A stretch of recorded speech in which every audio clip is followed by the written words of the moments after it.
You can work on a much wider scale. You can give realizations to others. You know about all the subtle knowledge about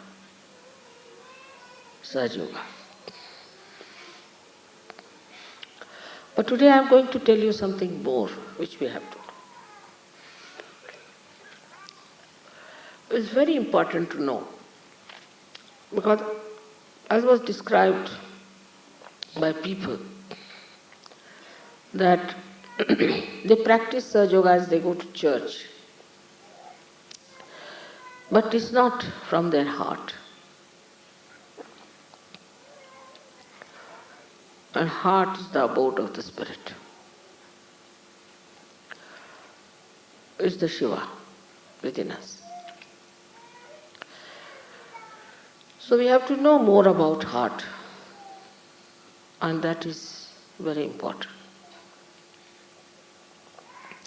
You know about these three nadis we have, Ida, Pingala, Sushumna. But in the heart there are four nadis. And the one nadi goes to Muladhara. And if you cross the limits of Muladhara, it goes to hell. That's why they say that Shiva is a destroyer. Actually, you ask for your destruction. And when you ask for your destruction, you have it.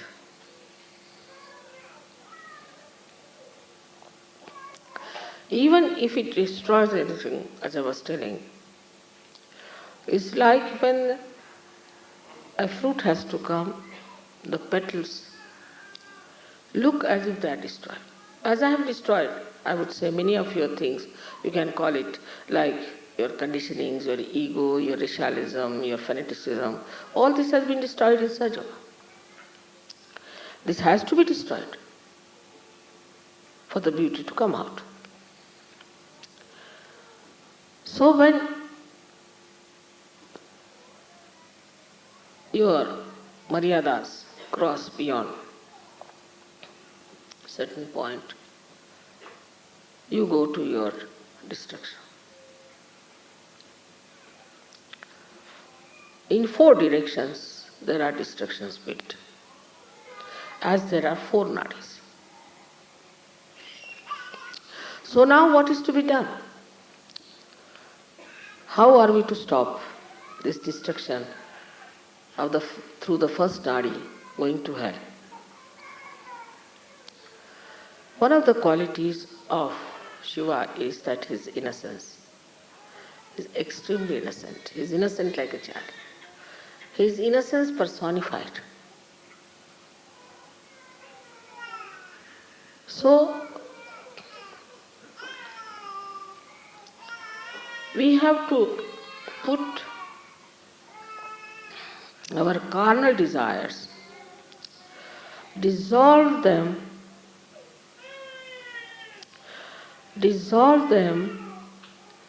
into the innocence, the ocean of innocence. You have to dissolve it in the ocean of innocence. Innocence is something to be appreciated, to be understood, to be enjoyed. Like you see animals, they are innocent. You see children, they are innocent. Flowers, they are innocent. Divert your attention to all these things.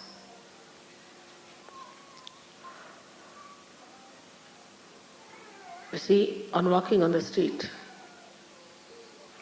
what is there to see best is all at 3 feet height.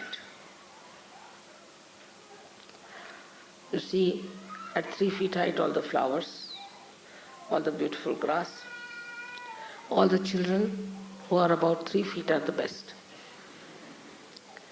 We need not see people who are above that. Just see on 3 feet level.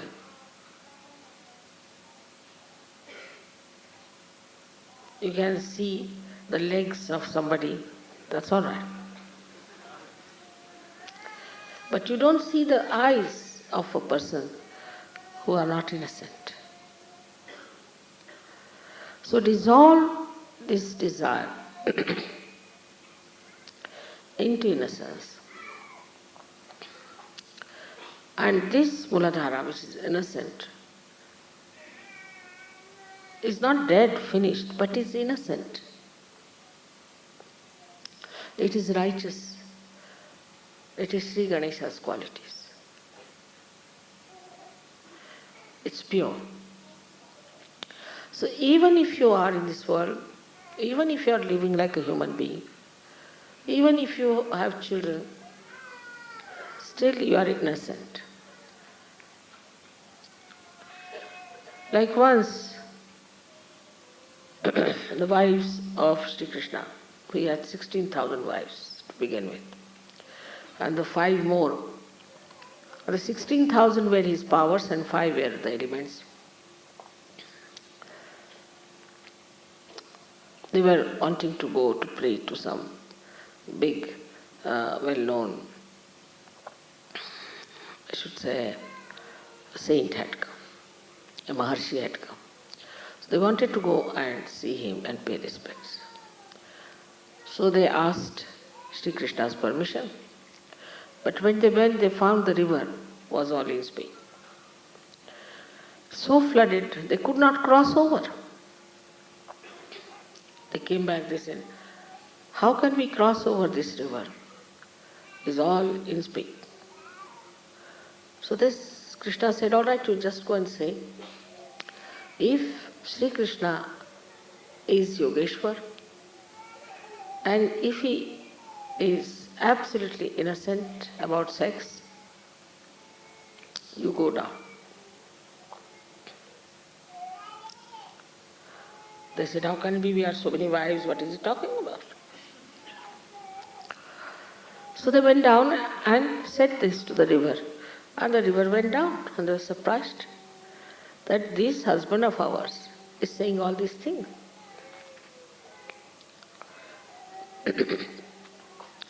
They went across and worshipped that rishi. And they were coming back. Again the river was in floods. So they went back to the rishi and said, now how are we to cross over because it's in floods? They said, how did you come? So they told the story of Sri Krishna. Now they had fed this rishi with food and fruits and he had eaten such a lot. All right, you go and tell this river that this rishi has not eaten at all anything. He said, how can it be just now you ate before us? He said, just go and see. They went back and told this to the river. The river again went down. So to live in this world, to be a wife or to be a husband, to be married, whatever it is, you can be innocent. Absolutely innocent about it. That's the sign of your purity. The second nadi, the second channel that can take you to destruction is desire. That's why Buddha has said that desirelessness is the only way that people do not get old, nor sick, nor worried.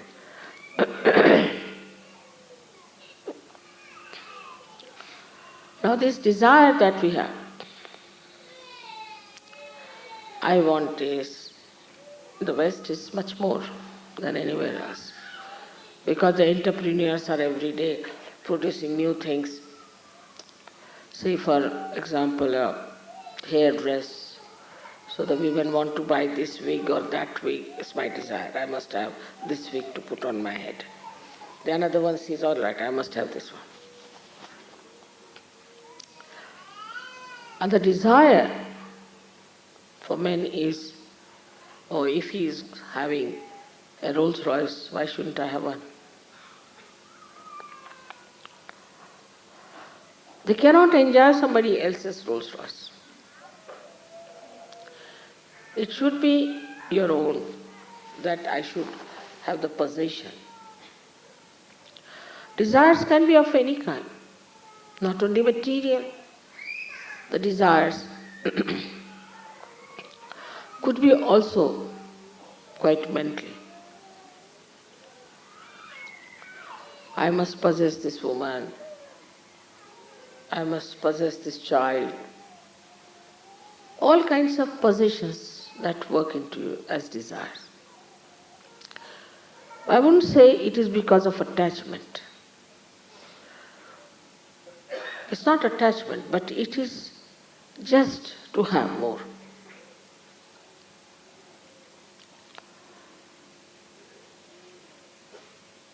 Go on adding up things, getting things. Still, one doesn't feel happy and satisfied. What is the reason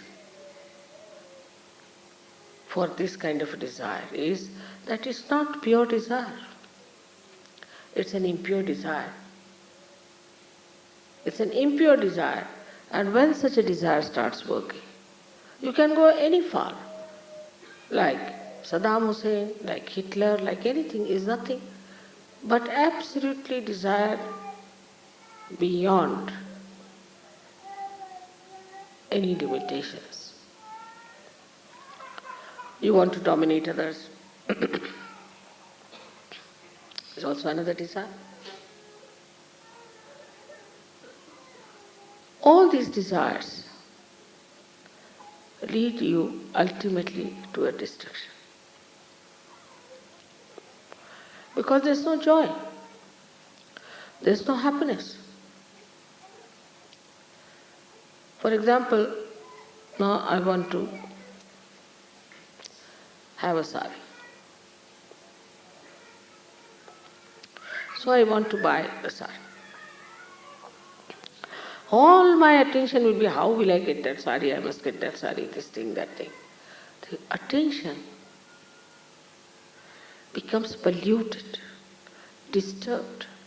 For a nonsensical thing like a sari, the attention which has to enjoy the spirit, which has to nourish the spirit, becomes disturbed because of desires. In the first place, the attention is disturbed because we are not innocent. In the second place, the attention gets into turmoil because we have desire.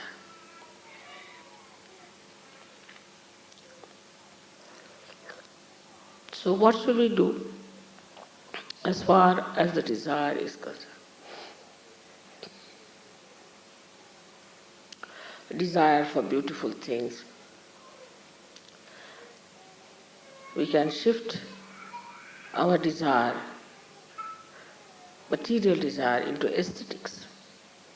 I'll have one thing, but which is really aesthetically rich. Because that's the quality of Shiva, that he gives aesthetics to everything. Now supposing this looks very plain, simple, and you may say that mechanical. But if it was Shiva's job, he would have done something beautiful about it. So the quality of Shiva is that he beautifies everything that is created by Brahmadeva, evolved by Vishnu. He is the one who does the subtle work of creating aesthetics. You see my photographs many a times with so many lights, this, that. It's all his job. He's doing it. He throws lights in such a manner. He works out in such a manner. Just he wants to convince you about me. It's his job. So his job is to create aesthetics. Aesthetics of behavior. Aesthetics of poetry. Everything that is created is made beautiful, is joy-giving by Shiva. That's his quality. So whatever you desire, if you start working it out, desiring for something aesthetically handmade, nice thing,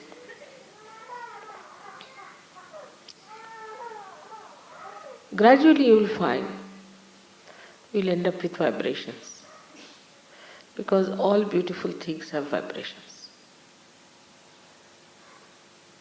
And to have the vibrations, you will have to go to pure desire. So this desire, which is madness, which makes you mad, which is so much dull and boring, becomes pure desire because you have to dissolve all your desires into vibration. You start desiring nothing but vibrations after some. You will not buy anything which has no vibrations. You will not talk to a person who has no vibrations. If somebody has vibrations, you will just run away.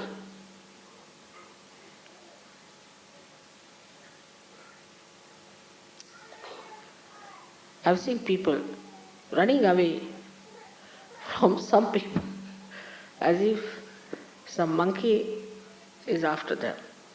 When I look around, I find there are people who are drunkard or somebody coming or something. They might have been drunkards themselves once upon a time.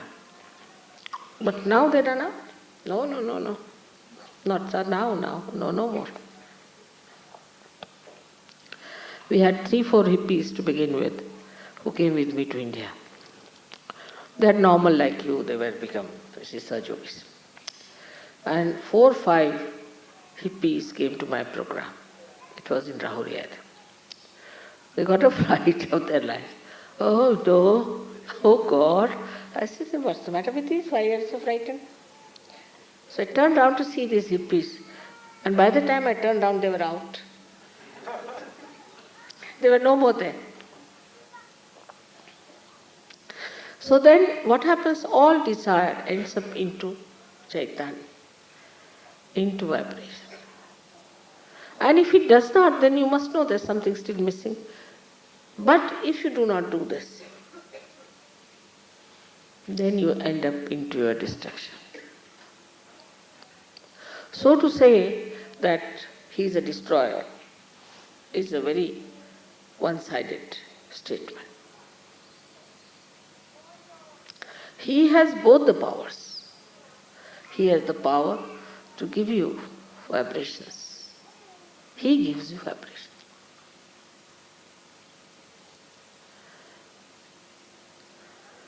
The goddess is the power, Shakti. But he makes the vibrations. It's like these are the fingers, all right. But if they tickle you, then it's Shiva. The fingers are that of the goddess, all right. But if it tickles you, gives you joy, happiness, is Shiva. Is the bhakti. The joy of bhakti comes from Shiva. Today only I was explaining how one lady who was a Devi Bhakt and has done so much study of bhakti and all that and knew so much, just merged into me. I just couldn't understand her, what she has done. Because normally people don't do. When they are reading about Devi, they think, all right, this is Devi, this is Mataji. It's separate things. They don't know they are reading about Devi. So she said, Mother, I just identify. It's written that how you are gentle, The goddess is gentle, how she touches me, how she looks after me, how her attention is on me. Like there's a sentence, Kataksha Kataksha Nirikshan. Every glance is an inspection. Not inspection, not a very good word, but Nirikshan means inspection, divine inspection. So all the time I feel that it's you are all the time. When I listen to music, I feel now, see, she's looking at me. She's feeling me. She's nourishing me. All the time I feel your love. That's how the bhakti comes in. So if you have vibrations, that doesn't mean that they are something dry. See? No. It means the joy of bhakti. Bhakti is, you call it adoration, this, that. It's the ocean of love that is God. You just get drenched into it. There's no words to it.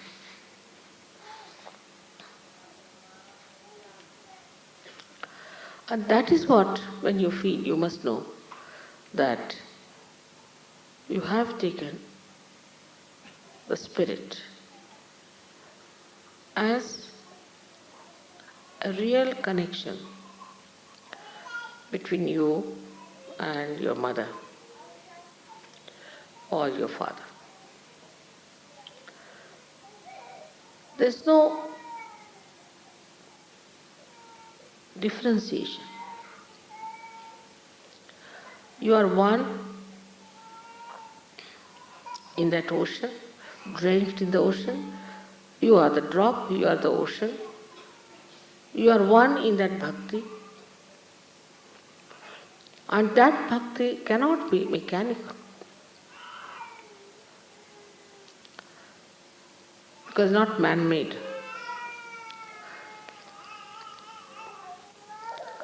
So to enjoy Sahaja Yoga,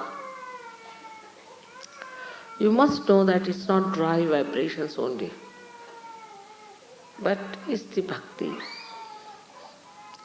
That is the joy of Shiva's quality of joy, that he adds to our life.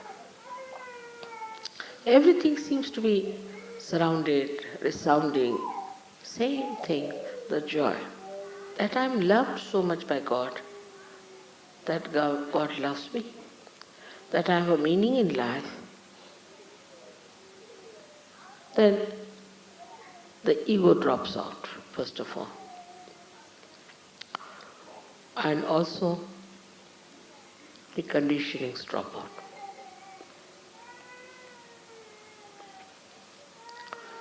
Now the third nadi